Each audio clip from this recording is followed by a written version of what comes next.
हितायु, अहितायु, सुखायु, दुखायु, ये 4 प्रकार की आयु है। 3 स्तंभ है आयुर्वेद का, जिसको आधार बोलते हैं।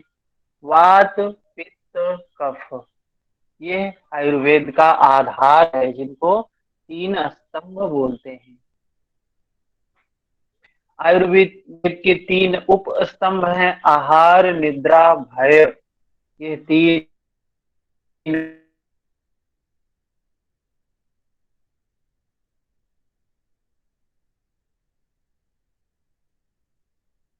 विकारों का समन है। ये 2 लक्षण है जो चरक सूत्र में बात कही गई है। फिर बात आती है भोजन ग्रहण। आयुर्वेद में 2 बार भोजन करने की बात की गई है। एक सुबह दोपहर में 12 बजे से पूर्व, एक सायंकाल में 7 बजे से पूर्व। 2 बार भोजन करने की बात की गई है। फिर स्वास्थ्य की परिभाषा बताई गई। स्वास्थ्य की परिभाषा, समदोषः, समअग्निश्च, समधातु मलः क्रिया, प्रसन्नात्मेन्द्रिये मनः स्वास्थ्य इत्यभिधीयते। स्वास्थ्य क्या है? समदोषा, वात पित्त कफ तीनों सम होना, और सम अग्निश्च, जो 5 प्रकार, पृथ्वी, जल, वायु, अग्नि, आकाश, ये क्या हो? सम होना चाहिए। फिर सम धातु भी सम होनी चाहिए। क्या है?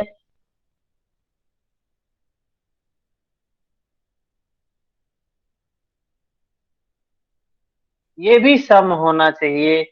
मलह क्रिया, मल की क्रिया भी सही होनी चाहिए। सम्यक रूप से शरीर से जो मल है, अशुद्ध पदार्थ है, वो सख्त रूप से निकलना चाहिए बाहर। सर ये प्रसन्नात्मेन्द्रिये मन। जी। ये अग्नि जो है, कहीं मैंने पढ़ा था 13 प्रकार की होती है। समाग्निश हाँ, में जो 13 आप पढ़ा। प्रकार की। हाँ, है 13 प्रकार की अग्नि बताई गई है। 13 बात सही है, 13 प्रकार की अग्नि का वर्णन है। तो वो अग्नि क्या है? सम होनी चाहिए। बात यहाँ पे है कि समाग्निश्च, अग्नियां जो भी हैं, 13 है, 7 है, 5 है, जो भी है सर वो। सर नमस्ते सर। हाँ सर 13 अग्नि में 7 धातु अग्नि है, 5 अपनी जो ये हाँ अग्नि है तत्व अग्नि है, हाँ, और यही। एक जठर अग्नि है। ऐसे 13 अग्नि है। ये 7 जो अग्नि है, और धातु जो है 7, और ये महाभूत है 5, एक जठ अग्नि, ये 13 अग्नि हो जाती है इनको लेकर। ठीक है, तो इनको टोटल बोला गया है अग्नि 13। लेकिन इसमें 5 ये हैं, धातु 7 है, एक है मन, जिसको कहा प्रसन्न आत्मेन्द्रिय मना। तो ये 13 अग्नियां हो जाती हैं इस तरीके से। सर तो मन नहीं, बस जठराग्नि कुछ जो भी हो। होती है, जठराग्नि। जो तो ये जो भी है, 7 है, 5 है, जो भी है, नहीं चाहिए। बात यहाँ कही गई है सम होने की। 5 महाभूत, भूताग्नि, जिनको भूताग्नि कहा गया है, और ये धातु अग्नि, और एक जठर अग्नि, ये 13 अग्नियां हैं। सब अग्नि होनी चाहिए, सम धातु होना चाहिए, मलह क्रिया सम होना चाहिए, सम्यक होना चाहिए। इसके बाद बोला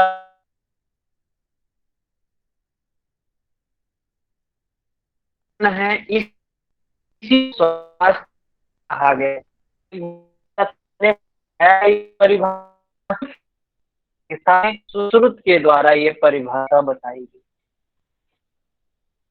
वर्णन हमने देखा था कल कि दिनचर्या क्या क्या चीज, उस बारे में देखा कि शुरू से लेकर शाम काल तक जो भी हम काम करते हैं, रात्रि चर्या, दिनचर्या, ऐसे 3 चर्या का वर्णन किया गया है।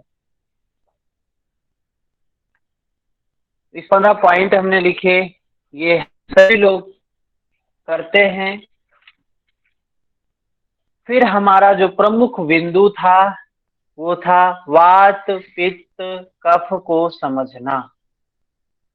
वात पित्त, ये तीन आयुर्वेद का आधार है, स्तंभ है। आयुर्वेद इसी पे काम करता है, वात पित्त कफ के आधार पर ही आयुर्वेद काम करता है। आयुर्वेद का क्या मानना है? ये वात पित्त कफ जब इम्बैलेंस होता है, यह आयुर्वेद मानता है।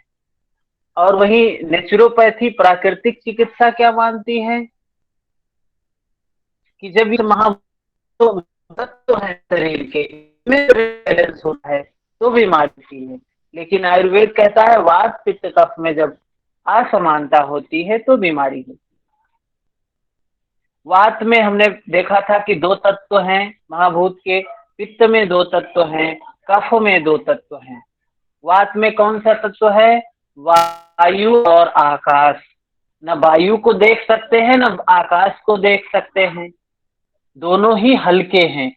आकाश तो उसका खाली स्थान ही है, उसका कोई वजन ही नहीं है, बिल्कुल हल्का है, लघु है।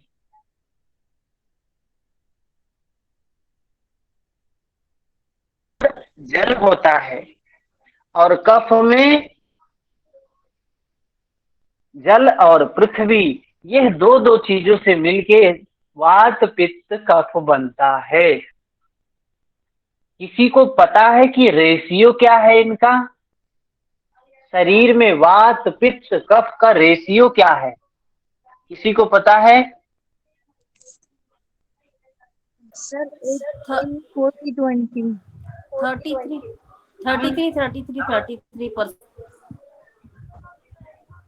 मतलब 33 मतलब 1/3। हाँ, मीन्स गलत भी हो सकता है लेकिन मैंने और किसी को पता है? समान बोला है ना, तो इसलिए मैंने ऐसा।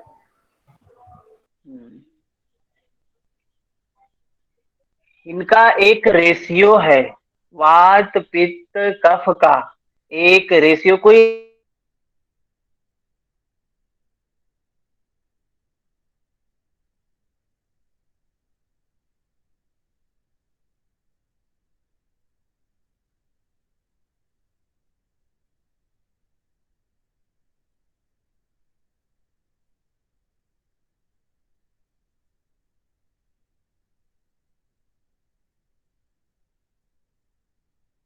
वात 4-2-1 सर, इसका 4-2-1 होगा। 4-2-1 हुआ। होता है सबसे ज्यादा सर पृथ्वी तत्व जो है शरीर में ना, तो अब पृथ्वी का तो ज्यादा हो रहा है, जहाँ पृथ्वी होगी भैया पृथ्वी 4-2-1। चलिए हम बताते हैं। अच्छा, इतना टाइम काफी दिया हमने, इसलिए दिया कि आपको थोड़ा सा ध्यान, आपका मन उस पे जाए, आपका ध्यान उस पे जाए। तो वात पित्त कफ का जो रेशियो है वो 4-2-1 का है हमारे शरीर में। 4 वात है, 2 पित्त है, 1 1 कफ कफ है। है। हाँ जी। ठीक है। और 20 प्रकार के कफ के रोग होते हैं, 40 प्रकार के पित्त के रोग होते हैं, 80 प्रकार के वात के रोग होते हैं। सॉरी भैया, वो ये समझ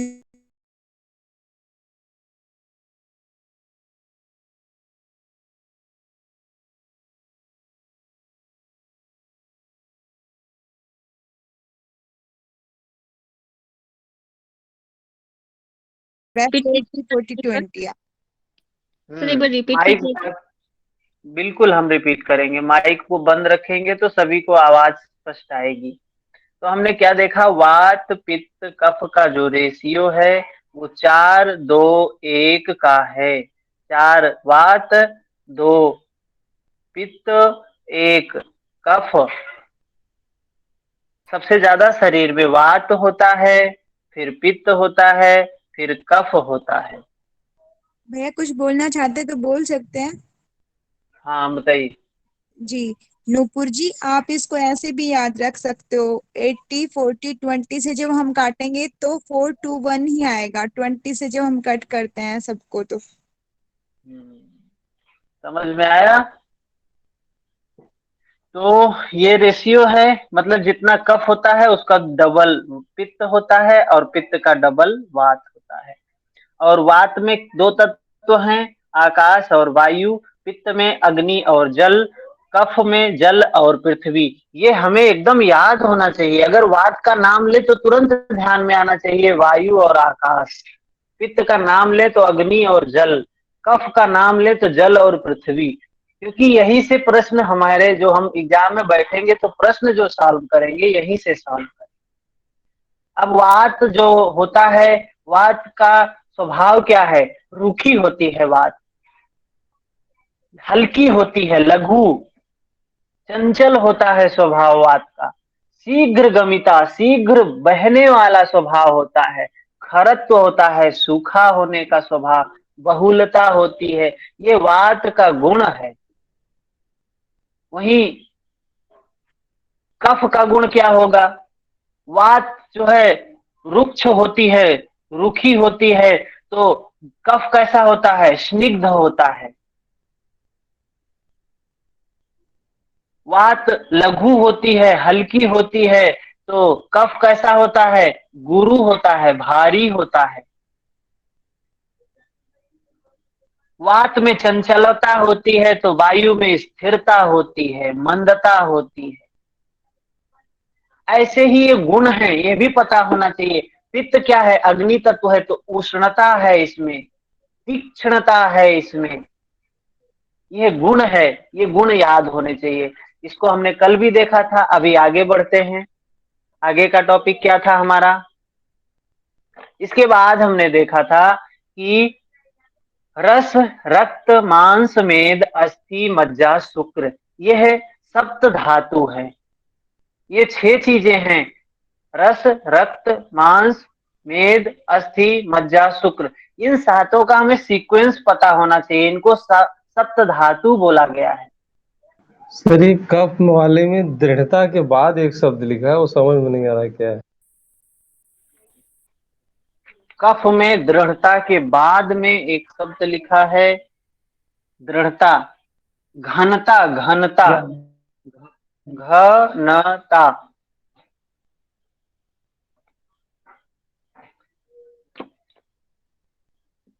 तो हेलो अब, हाँ जी बताएं। सर, इस चार्ट को एक बार बता सकते हैं? पूरा चार्ट कल तो नहीं थे हम लोग क्लास में, तो वही तो हृदय बता वो रहे हैं भैया। एक बार शॉर्ट में वही सर यदि पढ़ देंगे तो फिर समझ में आ जाएगा।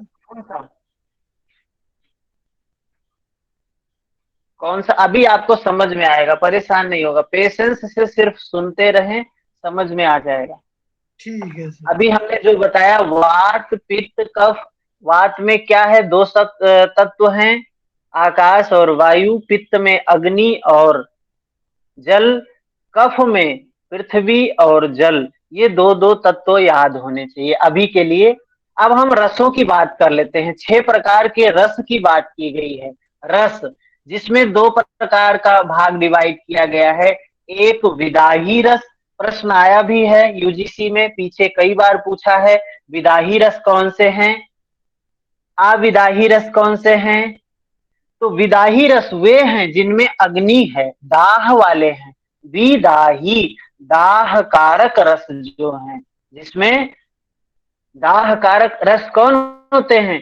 दाह करने की क्षमता किसमें होती है? अग्नि तत्व में। तो दाह कारक रस है जिसमें अग्नि होगी। तो इन 6 रसों में 3 में तो अग्नि होती है। किसमें किसमें अग्नि होती है? अम्ल में, खट्टे में अग्नि होती है। लवण में, नमक में अग्नि होती है। कटु में, तीखे में अग्नि होती है। इन 3 चीजों में अग्नि होती है। तीखा, नमकीन, अम्ल, खट्टा। इन 3 चीजों में क्या है? देखिए, अभी कोई चीज तीखा हो जाए, मिर्चा खा लीजिए, देखिए कैसे लगता है। अग्नि तत्व होता है उसमें, इसलिए तीखा लगता है। या फिर ये नमक, नमक अभी ज्यादा खा लीजिए, देखिए कैसे तीखा लगता है, अजीब सा तीक्ष्ण होता है। अम्ल, खट्टा, जब इमली वगैरह खा लीजिए, नींबू वगैरह, तो कैसे दांत हो जाता है, भौहें सिकोड़ने लगते हैं, मुंह सिकोड़ने लगते हैं, अग्नि तत्व होता है इसमें। तो यह अग्नि तत्व के कारण ये चीजें होती हैं। ये तीनों दाह कारक हैं, याद नहीं करना है, इनको समझना है। तो इन तीनों में क्या है, अग्नि अग्नि अग्नि, ये दाही रस हैं, विदाही रस हैं। अविदाही क्या है, जिसमें अग्नि नहीं है। मीठे में अग्नि नहीं है, मीठा में क्या है, जल है, पृथ्वी तत्व है।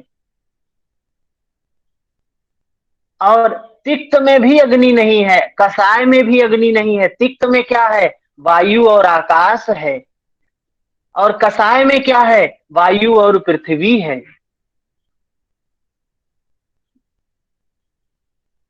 तो ये हमें पता होना चाहिए, विदाही और अविदाही रस कौन से हैं। 3 विदाही, 3 अविदाही रस। मधुर रस में पृथ्वी और जल तत्व होता है, अम्ल में पृथ्वी और अग्नि होता है, लवण में, नमक में जल और अग्नि होता है, कटु में तिक्त और ये तिक्त तिक्त रस में वायु और अग्नि होता है। ऐसे ये 6 रस हैं। इन 6 रसों का हमने कल भी देखा था।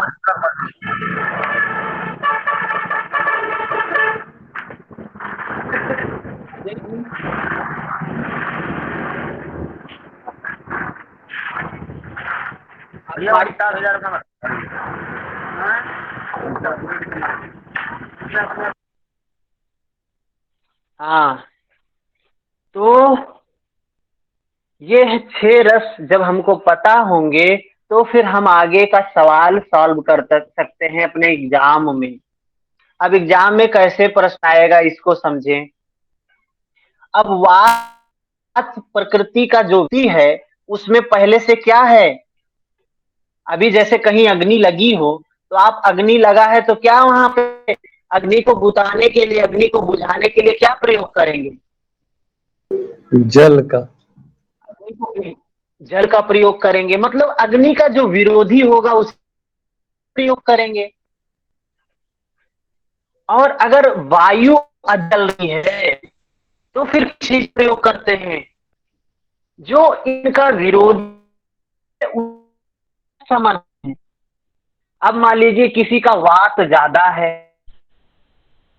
प्रति है, तो आपको पता चल गया ना कि इसका वात का मतलब है कि आकाश और वायु, ये 2 तत्व इसके शरीर में ज्यादा है। तो कोई भी आहार इसको नहीं खाना चाहिए जिसमें वात हो या आकाश हो।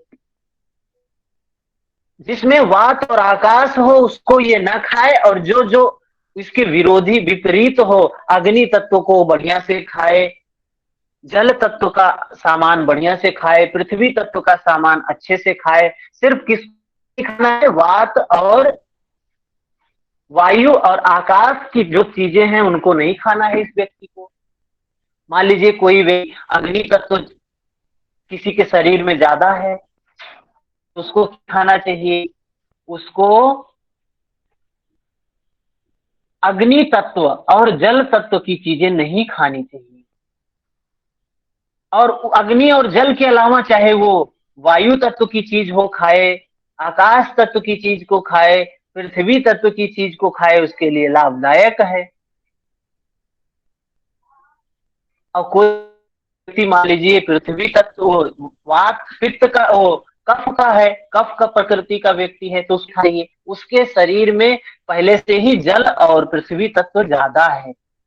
तो जल और पृथ्वी के अलावा बाकी तत्व उसको वो खा सकता है, उनका सेवन कर सकता है। सिर्फ जल और पृथ्वी तत्व के जितने भी सामान है उनका सेवन ना करे वो, तो होगा क्या, उसके शरीर में बराबर हो जाएगा, जो बढ़ा हुआ मात्रा है बराबर हो जाएगी, विकार अपने आप शांत हो जाएगा। तो ये 2-2 का पेयर है, इसको समझना है। अब हम आगे चलते हैं, आगे बढ़ते हैं हम, और हम आपको एक ये पीडीएफ ग्रुप पे है, वहां से ले लें और सर एक इसको चीज और खोलें जो क्लियर ये कर अभी। सर एक चीज और क्लियर कीजिए इसमें। जी मिश्रित प्रकृति जो होती है, मिश्रित प्रकृति, जैसे वात हम्म पित्त का प्रकृति हो ही गई है, कभी कभी वात हम्म पित्त, वात कफ या हम्म। पित्त कफ या वात ये मिश्रित हो जाता है, तो इसके बारे में थोड़ा बता लें। हाँ, अभी जो एक पीडीएफ है ग्रुप पर उसको खोल ले सभी लोग। अभी हमने भेजा है ग्रुप पे एक पीडीएफ है, इसको खोल ले। अब थोड़ा सा हम इस पर डिस्कशन करेंगे। सर आप इसमें भी मिला शेयर सभी कर को? सकते हैं। किसमें? ठीक है, ग्रुप में है। आप लोग जिस ग्रुप से जुड़े हैं उस ग्रुप से एक पीडीएफ है, उसको ओपन करें सभी लोग, जिसमें क्या लिखा गया है? वात पित्त और कफ, तीन चीजें हैं इसमें, वात पित्त कफ। हमने लिखा है वात का जो रेशियो है 4 है, पित्त का 2 है, कफ का 1 है। मिला सभी को? Yes sir. अब हमको, हाँ, अभी हमको यहाँ पे समझना है कि किसके लिए वात के दो चीजें होती हैं। कोई भी अगर प्रकृति का व्यक्ति है, चाहे वो वात प्रकृति का व्यक्ति है, चाहे पित्त प्रकृति का व्यक्ति है, चाहे कफ प्रकृति का व्यक्ति है, तो उसके लिए दो चीजें होंगी। या तो कोई चीज उसको खाना है, कोई चीज नहीं खाना है। हितकारी होगा या अहितकारी होगा, चाहे पित्त का हो, चाहे कफ का हो, चाहे वात का हो। अब प्रश्न वहां पे आता है कि वात प्रकृति के लिए कौन सा आहार हितकर है या कौन सा आहार अहितकर है, या फिर ये मीठा किस किसके लिए हितकर है, किसके लिए नहीं अहितकर है। मेन चीज है, आप अगर प्रिंसिपल को समझ जाएंगे, सिद्धांत को समझ जाएंगे, तो प्रश्न रटने की जरूरत नहीं पड़ेगी। आप वहां पे लॉजिक लगाकर, एनालिसिस करके, रीजनिंग करके आप वहां पे जवाब आसानी से दे सकते हैं। तो उसमें पहली चीज तो ये पता होना चाहिए, वात पित्त कफ में कौन कौन से तत्व होते हैं। कितनी बार हमने बताया, वात में वायु और आकाश, पित्त में अग्नि और जल, कफ में जल और पृथ्वी। यह तीनों में दो दो होते हैं। अब हम बात करेंगे वात प्रकृति का व्यक्ति। कितने लोग वात प्रकृति के होंगे हमारे बीच में? इतने लोग क्लास में हैं, कितने लोग इसमें से वात प्रकृति के व्यक्ति होंगे? वात प्रकृति के व्यक्ति जो होंगे उनका शरीर दुबला पतला होगा, हल्के होंगे, चंचल स्वभाव होगा, और वो किसी काम को तेज कर सकते हैं, जल्दी कर सकते हैं। तो यह वात प्रकृति जो है, वायु और आकाश, यह दो तत्व उनके शरीर में होता है। पृथ्वी तत्व की, जल तत्व की, अग्नि तत्व की उनके शरीर में कमी रहती है, कम रहती मात्रा। तो वात प्रकृति का जो व्यक्ति है उसको क्या खाना है, क्या नहीं खाना है? तो पहली चीज अहितकर उसके लिए क्या है? हमने लिखा है कि वात प्रकृति वाले व्यक्ति के लिए वायु और आकाश से बनी हुई चीज बिल्कुल नहीं खानी चाहिए। जैसे जो वात प्रकृति का व्यक्ति हो उसको तिक्त, तिक्त तो बिल्कुल नहीं खाना चाहिए, तिक्त बिल्कुल नहीं खाना चाहिए, क्योंकि वह भी, उसमें भी वात और आकाश, वायु और आकाश होता है, और वात में भी वायु और आकाश होता है। किसी व्यक्ति का वात बढ़ा हुआ है और वह तिक्त खा लेगा और वात बढ़ जाएगा, तो इसको नहीं खाना चाहिए। और क्या खाना चाहिए? वात प्रकृति के व्यक्ति को जल तत्व और पृथ्वी तत्व, अर्थात मिष्ठान, मीठा खूब खाए, उसको कोई दिक्कत नहीं है। और क्या खाना चाहिए? पृथ्वी और अग्नि तत्व। आखिर क्या है पृथ्वी और अग्नि तत्व? अम्ल है, अम्ल भी खा सकता है। अम्ल का मतलब क्या है? खट्टा। पृथ्वी और अग्नि तत्व वो भी खा सकता है, क्योंकि उसके शरीर में पृथ्वी की भी कमी है, अग्नि की भी कमी है, तो पूरी हो जाएगी। और क्या खा सकता है? लवण, अर्थात अग्नि और जल तत्व उससे मिलेगा, तो ये भी खा सकता है। तो हितकारी में क्या क्या हुआ, ये सारी चीजें सिर्फ वायु और आकाश को छोड़कर उसके लिए सब हितकर है, वात प्रकृति का जो व्यक्ति है। अब एक एक पॉइंट को देख लेते हैं। वात प्रकृति, वात का स्वभाव क्या होता है, हल्की होती है वात। वायु क्या होती है, लघु होती है। तो जो भी चीज, जो भी आहार लघु हो, हल्का हो, वो वात प्रकृति के व्यक्ति को नहीं खाना चाहिए।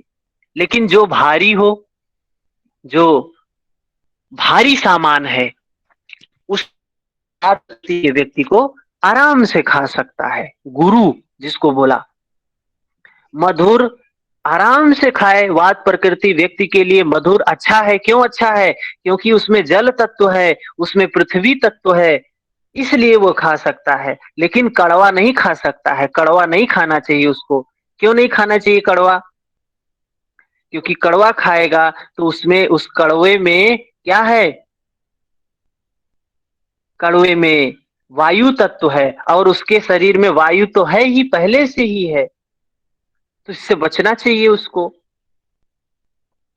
और वात प्रकृति का व्यक्ति है, उष्ण खा सकता है, गर्म चीज खा सकता है, स्निग्ध खा सकता है, लेकिन रुक्ष नहीं, रूखा नहीं खा सकता, क्योंकि वायु रूखी होती है। और स्निग्ध किसका स्वभाव है, स्निग्ध है कफ का स्वभाव। तो अच्छी बात है, उसको कफ का तत्व मिलता है, पृथ्वी और जल तत्व मिलता है। ऐसे ही हम बेस को अगर समझ जाएंगे, आधार को समझ जाएंगे, वहां कोई भी प्रश्न आएगा हम उसको हल कर लेंगे। एक दो प्रश्न जरूर आता है नेट के एग्जाम में, ऐसे पूछते हैं कि ये लघु कौन से दो तत्व कफ प्रकृति वाले व्यक्ति के लिए हितकर है। उसमें ऑप्शन में दे देंगे लघु, गुरु, रुक्ष, स्निग्ध, ऐसे 4 ऑप्शन दे देंगे। अब उसमें जो जानता होगा तो वो एलिमिनेट कर लेगा कि भाई कफ प्रकृति वाले के लिए तो गुरु अच्छा नहीं होगा, क्योंकि कफ प्रकृति का जो व्यक्ति होता है उसको भारी चीज अच्छी, वो तो पहले से ही भारी है, तो गुरु और भारी कर देगा। गुरु वाला तो कफ वाले को नहीं रहेगा, तो जिसमें जिसमें गुरु शब्द है उसको काट देगा, सही आंसर मिल गया उसको। एग्जाम में तो बहुत आसानी से आप सवाल को हल कर सकते हैं। यहाँ सिर्फ बेस आधार को समझ लेना है, ये लॉजिक क्या है। प्रश्न आ गया कि वात प्रकृति वाले व्यक्ति के लिए कौन सी चीजें हितकर हैं। अब उसमें आ गया लघु, गुरु, रुक्ष, स्निग्ध, दो चीज पूछ लिया कि कौन सा दो है जो अच्छा है।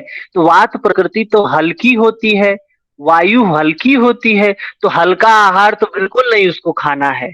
जो वात प्रकृति का व्यक्ति है उसको हल्का आहार तो बिल्कुल नहीं खाना है, मतलब लघु चीज नहीं खानी है। तो लघु देखेंगे कि इसमें, जिसमें लघु ऑप्शन में है उसको काट के बाहर करो, सही ऑप्शन आपको मिल गया आंसर। ठीक है। पित्त में क्या है, हमने देखा अग्नि और जल तत्व। पित्त प्रकृति का जो व्यक्ति है उसके शरीर में अग्नि ज्यादा होती है, तभी तो जिसको पित्त होता है शरीर में जलन बहुत होता है, हीट रहता है उसका शरीर, उसको वोमिटिंग बहुत होती है। और जल तत्व भी ज्यादा रहता है, तो उस व्यक्ति को क्या खाना चाहिए, उसको वायु तत्व, आकाश तत्व, पृथ्वी तत्व की सभी चीजें खानी चाहिए, सिर्फ अग्नि और जल तत्व को छोड़कर।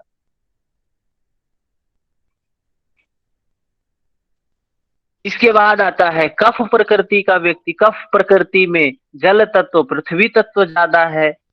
अब पृथ्वी का स्वरूप क्या है, स्वभाव क्या है, इन पंच महाभूतों का स्वभाव हमें पता होना चाहिए। पृथ्वी का स्वभाव क्या है, पृथ्वी भारी होती है, गंध होता है इसमें। जल तत्व का स्वभाव क्या है जी। Hello sir. सर पित्त तत्व वालों के लिए क्या क्या खाना चाहिए, थोड़ा सा इसको फिर से रिवाइज कर दे सर। मतलब कौन सी चीज हो जो आकाश तत्व और पृथ्वी, मतलब क्या मिल सकता हमने जो है? पीडीएफ भेजा है उसमें हमने लिखा है कि पित्त प्रकृति का जो व्यक्ति है उसको सिर्फ जल और अग्नि तत्व की चीजों से बचना चाहिए, अग्नि से परहेज करना चाहिए। जैसे आहार, ठंडा आहार नहीं लेना चाहिए, जिसको गर्म चीजें नहीं खानी चाहिए, क्योंकि उसके शरीर में अग्नि पहले से ही विद्यमान है। अगर अग्नि को और लेगा तो शरीर में बढ़ेगी चीजें। तो उसको क्या नहीं करना चाहिए, उष्ण चीजों से बचना चाहिए, तीक्ष्ण चीजों से बचना चाहिए। और उसकी जगह पे क्या खाना चाहिए, उष्ण के जगह पे वो ठंडी चीजों को खा सकता है, तरल पदार्थ को खा सकता है, और वात की चीजों को ले सकता है, जिसमें पृथ्वी तत्व, जल, अग्नि तत्व, वायु तत्व हो अधिक, या आकाश तत्व हो, लेकिन अग्नि तत्व नहीं होना चाहिए। हमने एक चार्ट बनाया है, उसमें बताया है कि कौन कौन से ये 6 रस हैं, इन 6 रसों में कौन कौन सी चीजें हैं। तो जो पित्त प्रकृति का व्यक्ति है उसमें अग्नि है, पृथ्वी है, तो उसको तिक्त खाना चाहिए। जैसे कड़वा चीज क्या है, नीम, नीम की दातून कर सकता है, कड़ा है, पटोलक है, ये कुछ ऐसे सामान है। अगर है तो अर्ज कर सकते हैं कि ये प्रकृति का वो वात और आकाश, वायु और आकाश से कौन कौन है, कस भी, हरण, भेड़ा, ये सब चीजें। लेकिन जो पित्त प्रकृति का व्यक्ति है उसको किससे बचना चाहिए, मिष्ठान है खा सकता है, लेकिन नहीं, जल बढ़ता है, लेकिन पृथ्वी तक उसको लाभ देता है तो नफा नुकसान होता है। कुछ चीजें होती सर हैं आपकी आवाज जो उसको, सभी को कट रही है। जी सर। जी सर। के भेजे सर आवाज कट रही है। हाँ, 1 मिनट।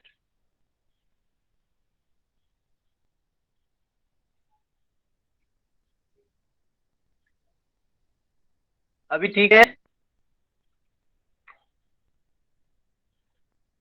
जी सर। तो ये हमारा आयुर्वेद से इस तरीके से प्रश्न आता है। कुछ बात समझ में आई कि नहीं आई इसमें? जी सर। सर इसमें एक और क्वेश्चन है, जो दातुन करने की प्रक्रिया आपने बताई नीम के लिए, हाँ। तो सर ये हमें लगता है, मतलब मैंने पढ़ा है शायद कि हर एक मतलब सीजन के हिसाब से करनी चाहिए। जैसे दातुन नीम की हमेशा नहीं करनी चाहिए, ये जो तिमाही होता है ना 3 महीने का, वो अलग अलग होना चाहिए।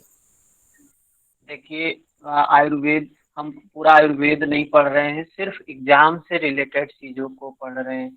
एग्जाम में हमारे क्या आता है, जो चीजें आती हैं हम उन्हीं पॉइंट को सिर्फ बात कर रहे हैं।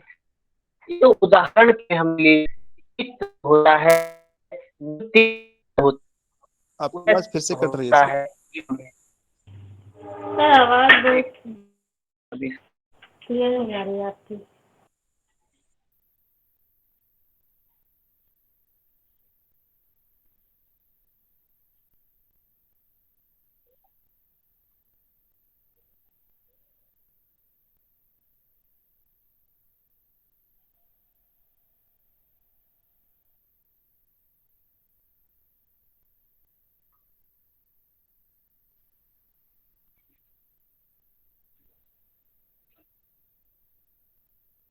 थोड़ा सा नेटवर्क प्रॉब्लम, 1 मिनट रुक जाए, अभी हम कोशिश कर रहे हैं कि ठीक हो जाए।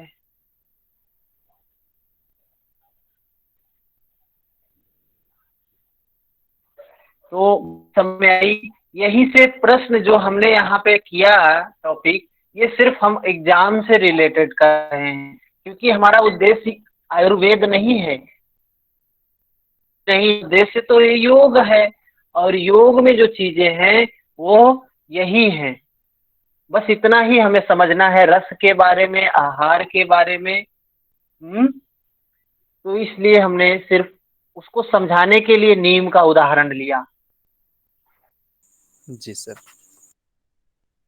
हाँ, तो है आयुर्वेद में अंदर जाएंगे तो उसमें बहुत सारी चीजें हैं। इतना बड़ा आयुर्वेद एक दिन में तो हो नहीं सकता, जैसे योग को दिन में नहीं कर सकते, लेकिन कोई व्यक्ति आयुर्वेद पढ़ रहा होगा तो ये योग को एक ही दिन में समाप्त कर देगा।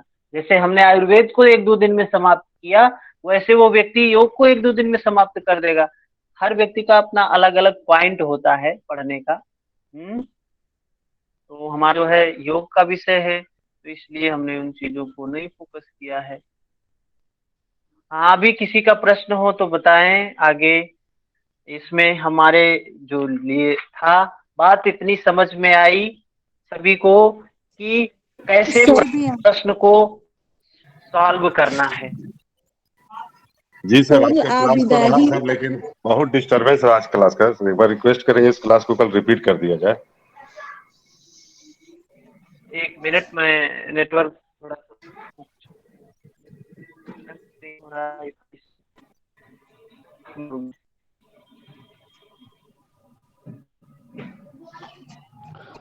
सर एक प्रश्न था।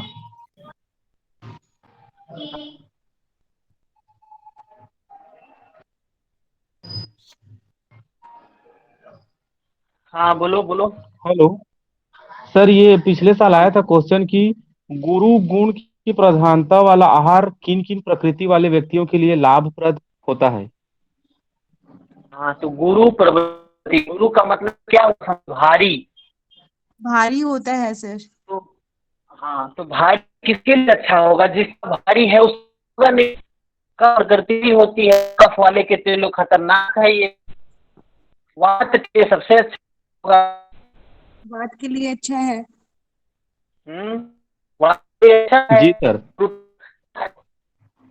ये ऐसे ही रिलेट करना है कि वात प्रकृति के लिए अच्छा होगा, विरोधी होगा वो अच्छा होगा। आंसर में शायद होगा अभी वात वही पित्त। पूछे। वात है आंसर में और पित्त। हाँ, वात हाँ, यही हो, पहली बात होगा, अगला होगा। सर आवाज बहुत कट रहा है, मैं समझ नहीं पा रहा हूँ।